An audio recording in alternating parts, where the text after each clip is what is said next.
Valley to Kemet to Nubia at least 1,000 years before the advent of Judaism. Talking about the importance of spirituality and of spirituality itself, not only to Kemet, Kush, and other places in the Nile Valley, but to all African society that remain African, even unto today. And I think it's important for us to understand that to be African is to be a spiritual being, because our ancestors recognize being spiritual as the fundamental of human existence. From the start, whether we look at the Nile Valley during the Tarseti, Kemetan, or Kushite period, we see a unifying system of understanding that gave the people their moral core. An understanding that may have changed slightly from generation to generation, but a knowledge of a divine force greater than themselves continued to be at the center of their civilization.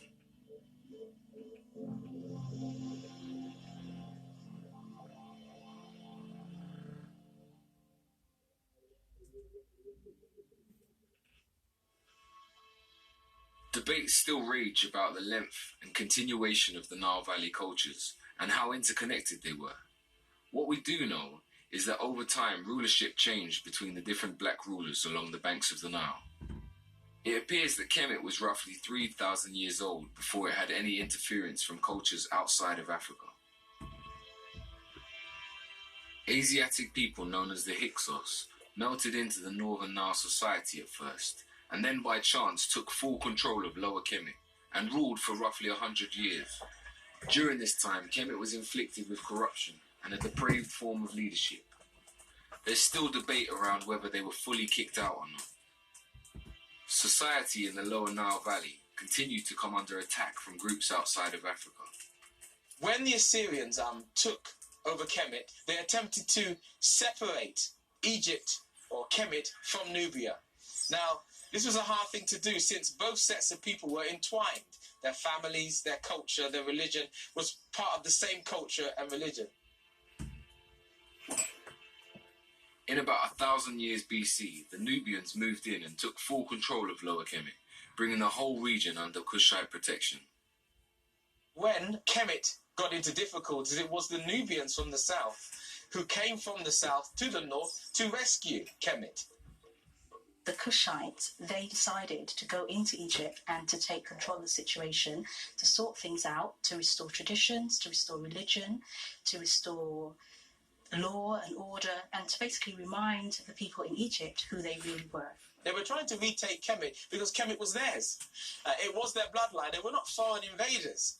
They were individuals who were part of the original bloodline, attempting to retake the bloodline and the land which was once their own. So that line of 7 or 8 Nubian kings was an attempt to give an African renaissance, to return Kemet back to African hands after the Assyrians were attempting to cut off Kemet from the Sudan or cut off Kemet from Nubia. During the period of Kushite rule in Egypt, the way they administered that country was quite interesting. What would happen is the male pharaohs would then rule from the city of Napata. Female rulers would then rule from Waset, which is in Egypt. In Africa, women didn't rule and men didn't rule.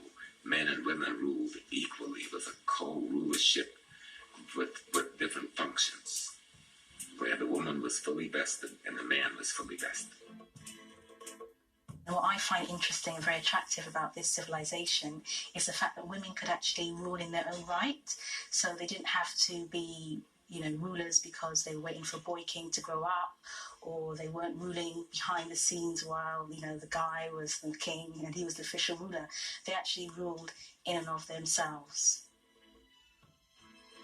Now, who were these female rulers? Some people say that they were the wives of the Kushite pharaohs. Some people say that they were the sisters of the Kushite pharaohs. Whichever be the case, they formed a parallel dynasty. And that dynasty would be aunt being succeeded by her niece, and that kind of line.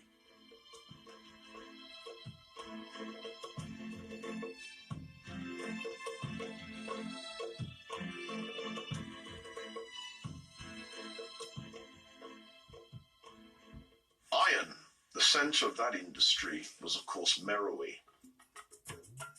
Meroe is already a city, a royal city, when the capital is further north at Napata. The royal city of Meroe is very important to our understanding of the achievements of the Kushites because it was actually a planned city. It was planned, it had water sanctuary, which are known as the baths, it had temples, and it also had spacious homes on the scale of aristocrats. Today, at this ancient site of Meroe, we can see the most amazing arrangement of pyramids. Here, like in other parts of the Nile Valley, it's still debated whether the pyramids were used just for burials or if they were astrological markers and places for holy rituals. All day. The city of Meroe dates back to about the 10th century BC, although this is controversial. If one looks at some of the older writers writing in the 19th century, they argue that Meroe is so old that it even predates ancient Egypt. But let's get with the conservative dates, 10th century BC. Scholars who have been to Meroe have all pointed out the same thing, the huge amounts of iron slag. Meroe was a massive industrial center of antiquity, and clearly a major center of iron production. As a production centre, it's long before the Industrial Revolution, but in a certain way it's an industrial